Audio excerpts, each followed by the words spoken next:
Fala galerinha, aqui quem fala é o Pirinha Gameplays e vamos a mais uma gameplay hoje.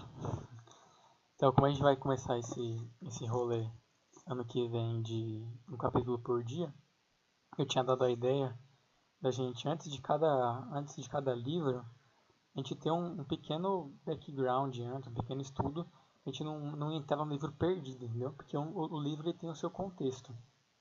E como a gente vai entrar no Novo Testamento agora, nada melhor do que a gente começar pelo período interbíblico.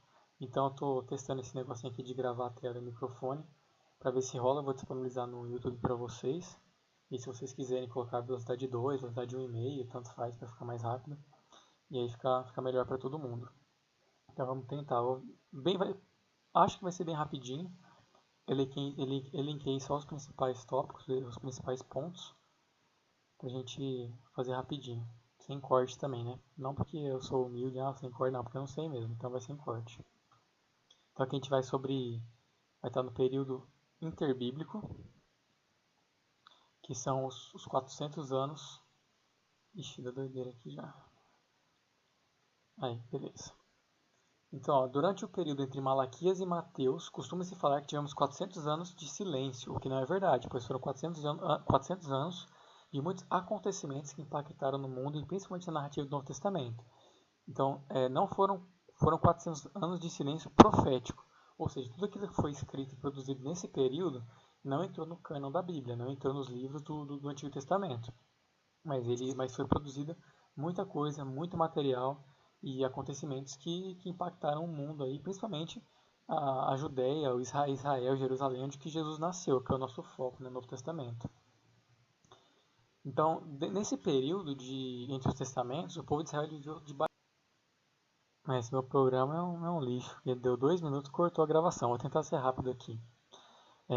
Então, nesse período de entre os testamentos, o povo de Israel viveu debaixo de 6 governos distintos. Então, eu vou passar pelos principais pontos que aconteceram em cada um. Então, o primeiro foi o Império Persa.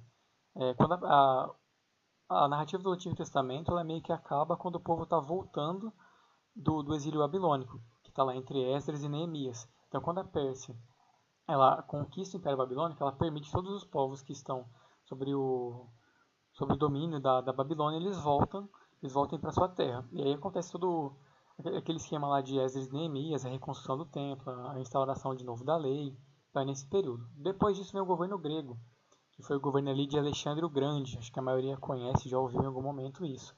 Ele foi o maior principal governo do mundo nesse período aí. Quais foram as principais coisas que aconteceram então? Ele estendeu o uso da língua grega a todo o Oriente Próximo. Então, quando a gente termina o Antigo Testamento, a gente tá todo mundo falando hebraico. Quando começa o Novo Testamento, está todo mundo falando em grego. Então, o que aconteceu nesse período para estar todo mundo falando em grego agora? É isso.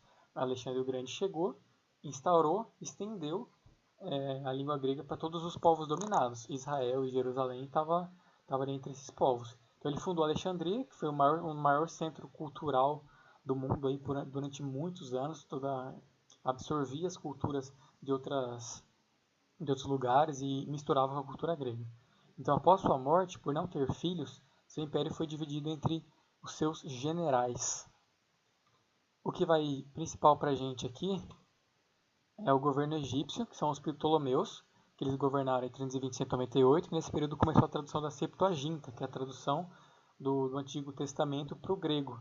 Então, algumas citações aí de Paulo, quando ele vai citar o Antigo Testamento, ele se baseia na Septuaginta. Depois teve o governo sírio, foram os Seleucidas, que eles... Nesse período, então, dos Seleucidas, aconteceu a revolta dos Macabeus. Está lá descrito em 1 Macabeus. Ele não é um livro que está no nosso cânon evangélico, né? Mas ele está no cânon católico. Então, nós não consideramos ele um livro palavra de Deus, mas ele é um livro histórico muito legal. Não li ainda, mas quero ter a oportunidade de ler algum dia no livro, nas Bíblias católicas, tem lá, 1 Macabeus. Ele vai contar dessa história das revoltas que aconteceram aí no governo dos Seleucidas. Por que eles se revoltaram? Em retaliação à imposição da cultura helênica. Helênica é a filha do alemão? Não, helênica é a cultura grega sobre Israel. Eles não queriam isso. Depois da revolta dos Macabeus, eles tomaram o poder e vem essa independência parcial, que é a dinastia dos Asmorreus, que eles eram descendentes dos Macabeus. E é nesse tempo que surgem então os fariseus e os saduceus. Do nada também na Bíblia, no Novo Testamento, acaba lá o Antigo Testamento, não tem nada desses caras. Aí começa o Novo Testamento, opa, já tem os fariseus, já tem os saduceus, já tem os escribas, os mestres da lei. Quem são esses caras? Então, os dois principais aí, os fariseus, que eles eram contrários à helenização, e os saduceus, que eles eram favoráveis à helenização. Depois disso vem o governo romano, então é o governo em qual Jesus nasce, né? Jesus nasce no governo romano. Então, quem que era o principal aí? Que era o Herodes o Grande. Depois ele morre ali mais ou menos em 4 a 6 depois de Cristo. Aí eles dividem entre algumas regiões ali, né? Ainda fica os Herodianos, ou o Herodes. O filho de Herodes o Grande ainda fica com uma parte, mas quem governa mesmo é Pilatos. Então, com ele a Pax Romana estava estabelecida. O que é essa Pax Romana, né?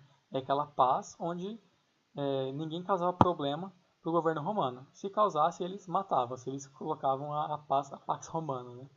Então é isso, esse é o período intertestamentário, é o que dá todo o background para o nascimento de Jesus no Novo Testamento.